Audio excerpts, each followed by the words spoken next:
Se você prestar bastante atenção, logo nas primeiras páginas da Bíblia, Abraão é chamado de hebreu. Pouco depois, surgem os israelitas caminhando pelo deserto. E quando você chega ao Novo Testamento, de repente, todo mundo é chamado de judeu. Inevitavelmente surge a pergunta: afinal, são três povos diferentes ou é o mesmo povo com nomes diferentes? Qual o motivo disso? Nesse vídeo, você vai entender que essa diferença não é um detalhe técnico, é uma chave que ajuda você a ler sua Bíblia com muito mais clareza. Por isso, vamos fazer uma viagem rápida, mas profunda, na história bíblica, de Abraão até Jesus, para entender de uma vez por todas a diferença entre hebreus, israelitas e judeus, e como esses nomes se unem para contar uma única história redentora.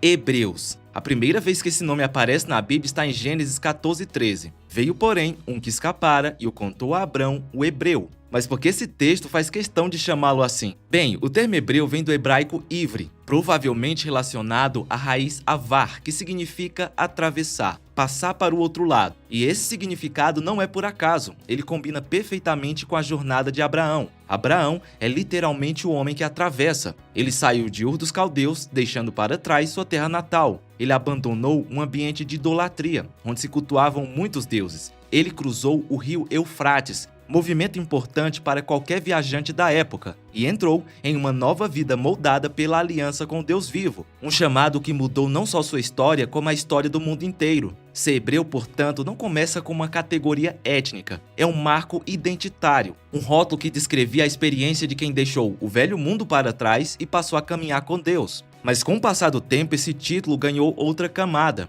Não era apenas um símbolo de jornada, tornou-se também uma identificação étnica. Hebreus passou a designar os descendentes de Abraão, Isaque e Jacó. E curiosamente era o termo usado pelos de fora. Em textos do Antigo Oriente Próximo, como as cartas de Amarna, aparece o termo Rabiru, usado por egípcios e cananeus para designar grupos estrangeiros, sem terra fixa, vivendo à margem da sociedade. Há uma semelhança fonética com o hebreu, o que pode sugerir uma conexão.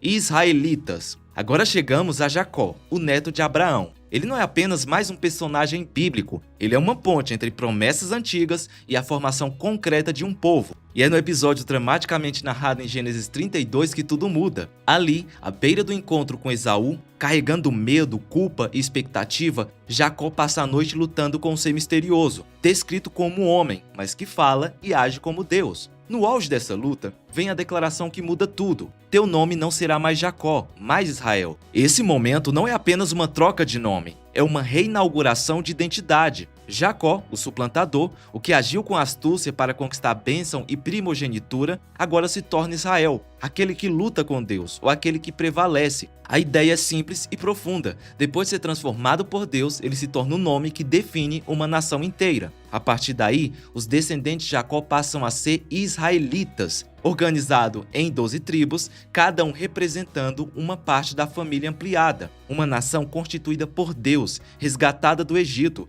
conduzida pelo deserto e reunida no Sinai para receber a lei. Enquanto o termo hebreu aponta para a origem, a travessia de Abraão, sua ruptura com o passado e seu novo caminho com Deus, o termo israelita aponta para a estrutura. É o povo organizado, com identidade nacional, sistema jurídico, sacerdócio, território prometido e uma missão clara na história da redenção. É por isso que praticamente todo o Antigo Testamento, de Êxodo a 2 Reis, usa continuamente a expressão os filhos de Israel. Mas a história avança e com ela vem uma das maiores rupturas políticas e espirituais de Israel. Depois da morte de Salomão, o reino reunido tão sonhado por Davi se quebra ao meio. O reino do norte, Israel, composto por 10 tribos, com capital alternando entre Siquém, Tisa e finalmente Samaria. Ele mantém o nome Israel, mas com um problema: rompe com o templo. O rei Jeroboão cria seus próprios centros de adoração e instala bezerros de ouro em Dan e Betel, afastando o povo da adoração legítima. O Reino do Sul é composto por Judá, Benjamim e muitos levitas que migram para Jerusalém para continuar servindo no templo. Aqui permanecem a linhagem davídica e principalmente o culto no lugar que Deus escolheu.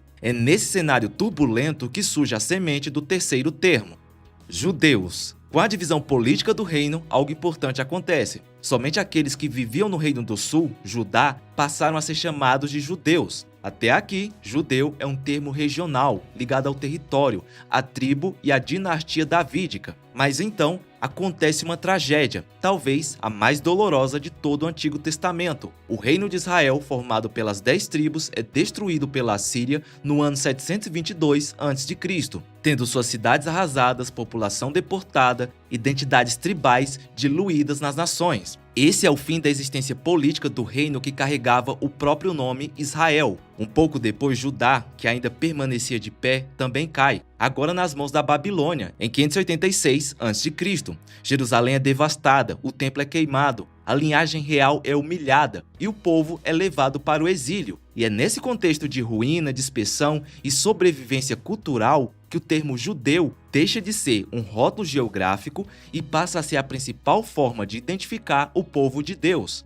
Mas por quê? Porque a maioria dos sobreviventes do desastre nacional pertencia à tribo de Judá, porque esse era o último reino ainda reconhecido antes do colapso. Logo, seu nome se torna referência para todos, porque foi especialmente entre os judeus que a Torá, a fé monoteísta, a circuncisão e todas as tradições do pacto foram guardadas com rigor no exílio. E porque a identidade Israel, enquanto nação organizada, havia sido politicamente desfeita. Não existia mais um reino com esse nome. Assim, quando chega o período do retorno, algo significativo acontece.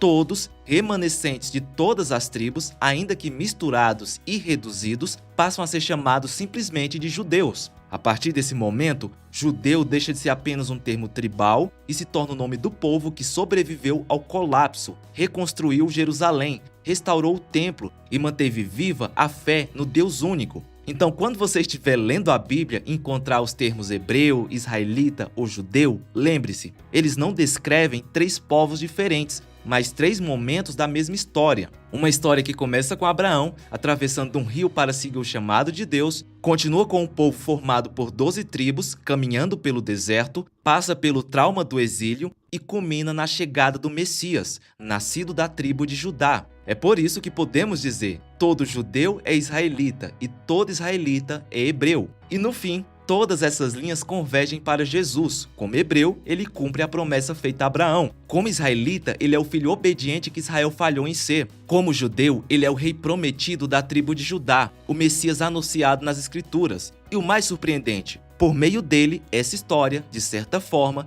também passa a ser a sua. É por isso que Paulo diz, se vocês estão em Cristo, são descendência de Abraão. Agora, se você tem interesse de aprender mais profundamente a Bíblia, eu te convido para conhecer a minha plataforma de estudos Bíblia Ilustrada. Nela você encontrará mapas mentais e videoaulas sobre todos os livros da Bíblia, além de vários outros bônus especiais, como um curso de interpretação bíblica também acompanhado por mapas mentais. Tudo isso para ajudar você a realmente entender a palavra de Deus com profundidade. O link para você conhecer a plataforma está aqui na descrição. E antes de sair, aproveita para assistir ao vídeo que está aparecendo aí na sua tela. Fica na paz e até a próxima!